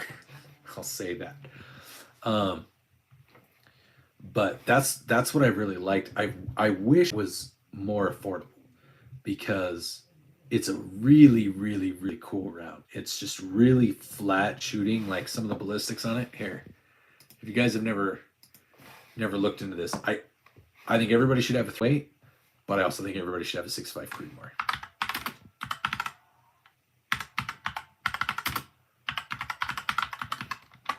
It might even be on here.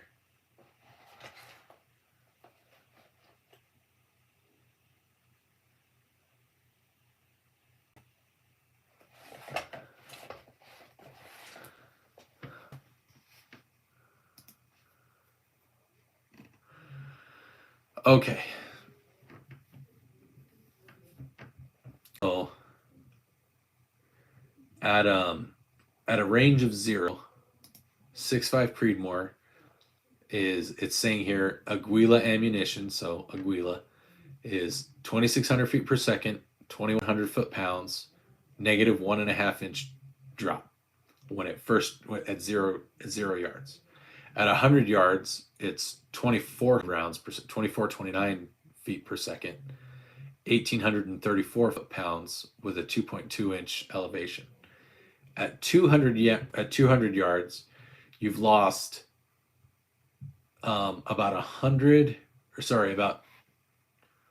300 feet per second speed, and zero elevation, 1,595 foot-pounds. 300 yards, 2,100 foot-pounds.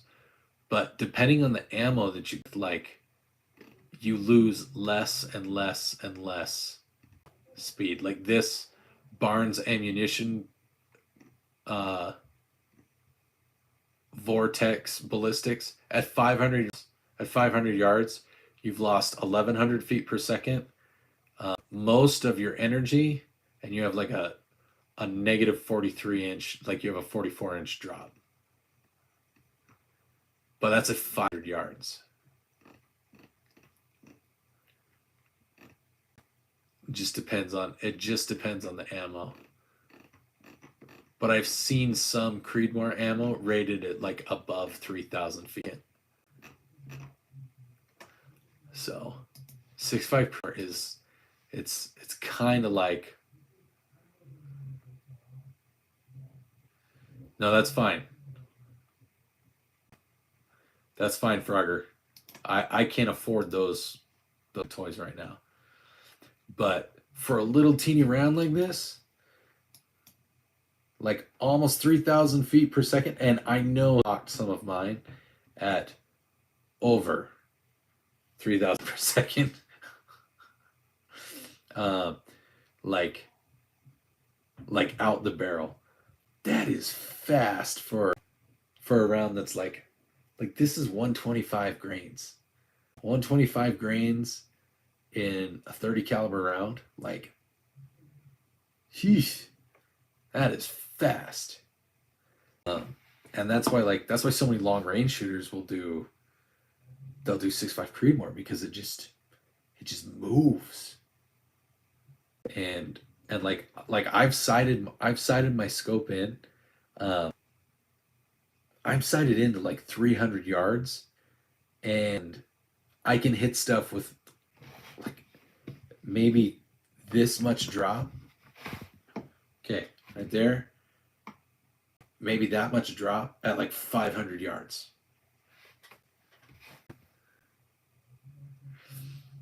The next time, if I go to Vegas, I think I have bought ammo at I used to live in Santa Clara, so I've probably bought stuff at Modern Warrior because I used to live in Santa Clara.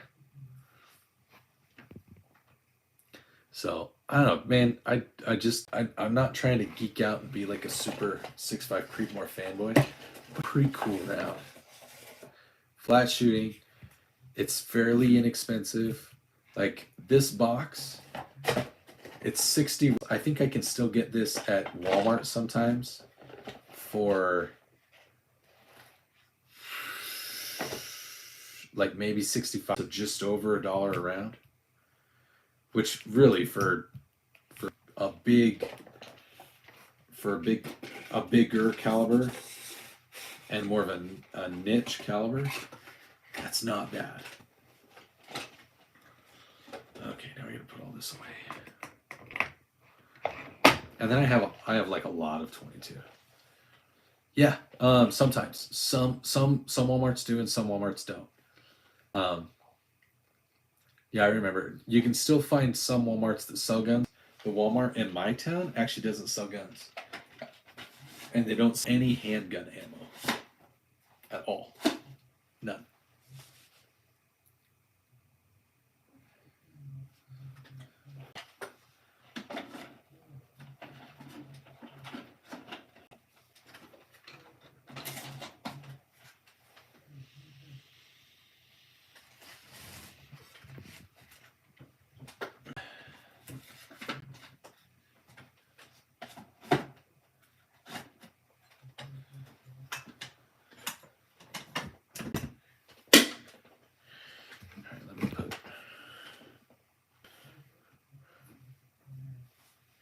Good night, Floor.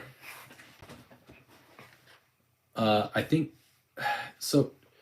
Technically, I actually think my most expensive gun, my Creedmoor, because if I were to take it in, I believe that it would. I had somebody appraise it once. It was appraised at like $1,200 for a 6.5 AR. But the most expensive gun that I've purchased is my AK. Good night, Josh.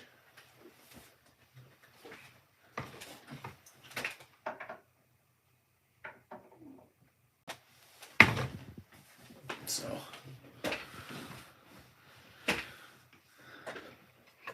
I mean, yeah, I mean, you know, when you go through basic or whatever, they tell you that that the lethal range is like, it's like 1,000 meters. I think they say it's like 1,000 meters. Hey Vods, welcome. I'm sorry if I missed you earlier if you jumped in. My wife wants a staccato, but we live in California. Well, tell it you have to leave California if she wants a staccato. This is a map of it's a topographical chart, and it is right here. This is the town of Wuhan in China, the city of Wuhan. It's a map from like 1993. Over here, I've got another one. This one's older. It's from like 1987. It's the USSR and Afghanistan, and this is Mazar-e Sharif right here. I'm pointing. So, wow, we have 18 people watching our show, watching my stream. Hi, 18 people. 15 people. Let's see how quickly it drops down to 4. 14. Let's do a count off. 14. You gonna stay? Does anybody want to say anything in the chat? Yeah, I've got a couple of those. I've got some cool old stuff like from when I worked with Intel folks, and it's none of it's classified obviously, but it's stuff that like if I ever finally get monetized, I kind of want to do like a giveaway. I want to do like give away one topographical pilot charts because I have like 4 more over here that are just over here. I'd like to like build like a cheap retro gaming computer with a bunch of like old Nintendo video games and Super Nintendo games. I want to do that, and, like mail it to somebody, or at least the hard drive, like build it on the machine and then send you a little mini machine. That is an excellent question, Frank. I have no idea where the best bat soup cafe in all of Wuhan is. I have reason to believe, you guys can interpret that however you want, that is not how the COVID-19 virus got out of Wuhan.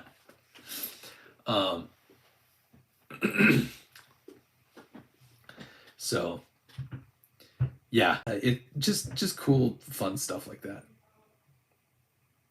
I lived in Santa Clara for a little bit, VODs. You said nice beard and then you like bread. I like bread too, Betta. So my family and I, we lived in Maricopa, Arizona, and I took a job. I was in school. I took a job with Verizon, and I was a salesman in St. George, Utah, and we lived in Santa Clara. And so I worked at the single Verizon store in St. George for about 2 years, and then I finally got a job for a software company up in Idaho. So we moved from Santa Clara up to Rexburg, Idaho, and worked there.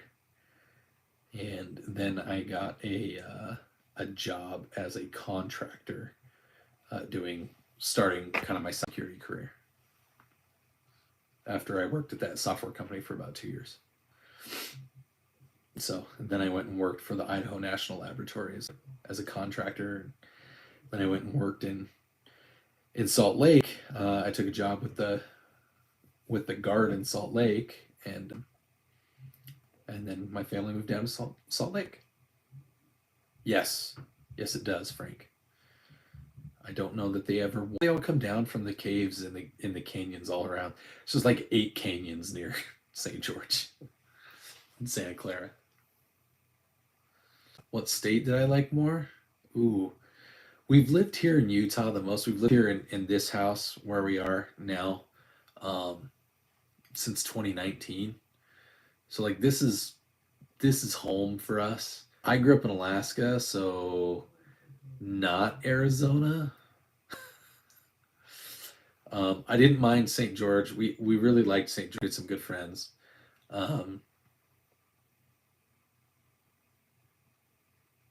So like there were certain things that I liked about being up in Rexburg and Sugar City and like Eastern Idaho. When I was a kid, my dad was stationed at Mountain Home, so like Idaho is a special place. I was born in Idaho, so I have a special place for Idaho in my heart. But there's just, unless you're going to be in Boise, there's just not a lot for somebody in like the cybersecurity career. Like I've said to everybody, like maybe if the YouTube, if it gets huge, like if I start making good money on it, which I don't think is going to happen anytime soon, unless you guys all go insane and like start. If you guys make it happen, like that's the thing. I can create stuff, but YouTube is not gonna try to help me. It is you guys that are gonna help me. So if you want to see that happen, oh, that's cool. Yeah, something's not too far. But yeah, like if that's the one thing that I don't like about where I am now, like on the Wasatch Front here by Salt Lake, is there's just nowhere that's I don't have a lot of land. I have like a little like third of an acre I live on in a neighborhood, so I'm not gonna go shooting in my backyard. And so that'd be great, Betta, dude. Your airsoft channel, like if we can both, like, that would be awesome. But I think ideally I'd like to be somewhere a little bit more north, maybe like up towards Logan or Brigham, or even there's some cool places in Willard that have some space. Like I go get an acre of land. If I had like 1 acre of land and it was backed up to the mountain, I could probably just shoot in my backyard. Which I've told my wife, like I eventually want to live somewhere where I can have my own little range in my backyard, where I don't have to worry about things. Like I will dig the trench myself, and I will have one of those metal shipping containers brought in, and then I'll build the I'll build the ramp on it and I'll put the rubber and the dirt and everything and have it be like slotted so that it's safe and has an open end on the end. Like I know how to build one, and I'll do that if I need to. But like ideally, I'd have like, I don't know, like 5 or 10 acres, and I have just like my area around my house, and then my 5 or 10 acres, I just have like an old ranch style wooden fence, because I like deer or whatever, deer, elk, and then if they come in and just have like a garden, maybe a couple cows, and then if the deer come in and they start bugging, oh, something happened to the deer because it came onto my property and was eating my weeds. That's kind of, or I don't know, somewhere where I could hunt wild pigs. So I know that there are some wild pigs up north of here, north of the Wasatch, like in Tremonton, and in parts of like western Idaho, southwestern Idaho, like in the Mountain Home, Twin Falls, Boise area. I had 2 little teeny apple trees. So when I've been like at my mom's farm, I've shot my guns at my mom's farm, even though that's not like, it's not far away. She has like 6 acres, but it's like 6 acres this way, not 6 acres this way. So it's like really skinny 6 acres. Yeah. And she has a couple of big trees, and you can go out there and you can look, and there's like bullet holes in the tree from me and from everybody that's ever lived on that farm. And it wasn't weird, like when I was a kid being on Grandpa's farm, like it wasn't weird if you went out into the pasture and like you shot into the berm. Nobody cared. Because you knew, your neighbors knew they're not going to shoot at our house. They're going to shoot into the berm. They're going to shoot into the tree. Like, they're not a dumbass. Nowadays, it's like if you open carry, not that I'm advocating for or against open carry, but it's like, oh my gosh, what's he going to do? Nothing. If he was going to do something, he wouldn't be showing everyone that he has a gun. But that's the world we live in, folks. I'm surprised we still have like 14 people watching at once. I know it's like cycling through, but I wonder if we have enough interest. People have seen like guns and ammo, and they saw us like opening boxes. So what are they opening? So that was kind of fun. Anyways, gents, it's almost 1 a.m. and I've been awake since 5:30 a.m. yesterday. So I'm going on almost, I'm like 20 hours. Oh, of YouTube's brass facts and good old nut and fancy. Yeah. Yeah, I wouldn't open carry in a big city. I personally wouldn't open carry anywhere. But I do believe that there is a good reason for it. Like in states that you can open carry, and if it's a more red state, I actually think that can be good, because when everybody can see that, like if it's not weird to go around and you see 3 or 4 dudes in like a Walmart or whatever, and they're all open carrying, probably not the place to play FAFO. Probably not a good idea. In states here, like in Utah, where it's constitutionary and it's pretty well advertised, and they've been very good. Like one thing that the police and local municipalities have been good about is saying like constitutional carry state, and also, which means you don't have to have a license to conceal carry, but also if you do have a license, you can carry not only pretty much wherever you want, but you can carry in school, like any public school as well. So if you're thinking about going to a school and doing something, be aware that there are teachers that also have concealed carry licenses, and they're allowed to use on you. So it still says gun-free zone on like all the schools, but I'd like to see all of that. Later, Pluto. You have a good morning, whatever it is.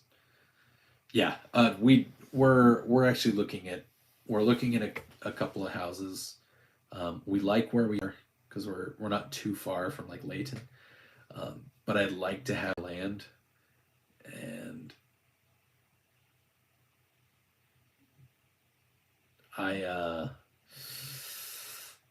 not going to get that here, and that's part of where like I'm trying to my actual like business, my business that I've started. My wife has a business that she's started, and then also, like I said, the YouTube thing. I'm trying to make it bigger so that if I get to the point where I can supplement things, where if I could leave my regular day job and just do this and just do my business,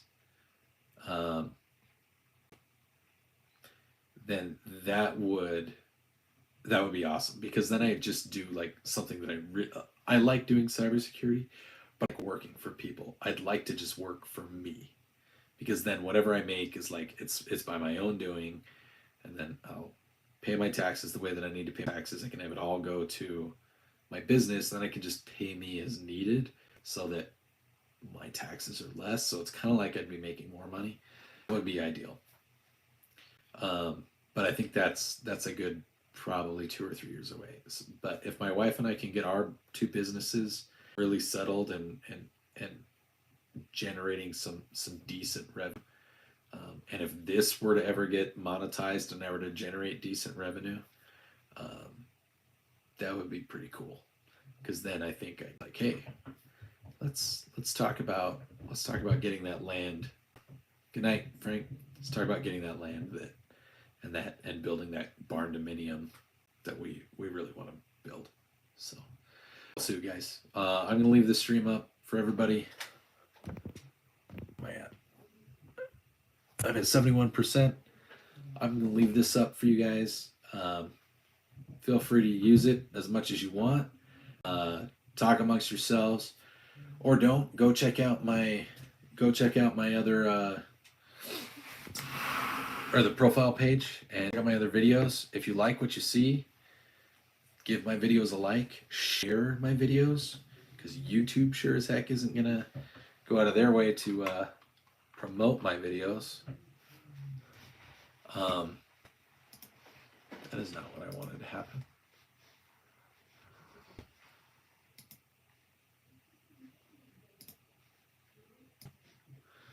Anyways, that was dumb. Yeah, please feel free. Bye. Good night. Like, subscribe, and share. Liking and sharing at this point is probably the best way to help the channel grow.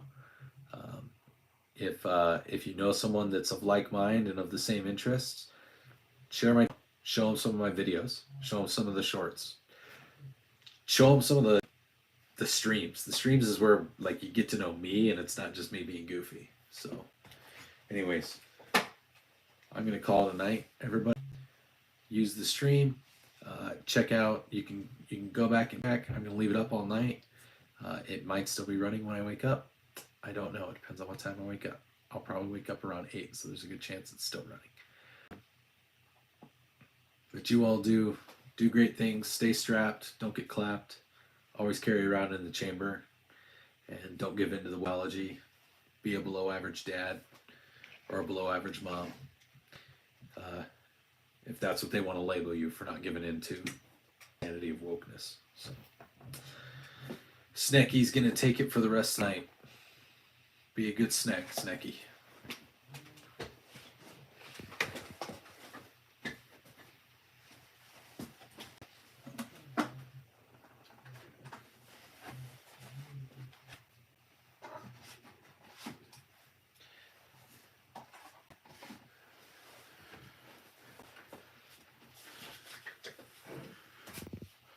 Okay, dogs, come on. Come on. Ash, come on. Let's go. Kennel. Go, Kennel. Yep.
Bye.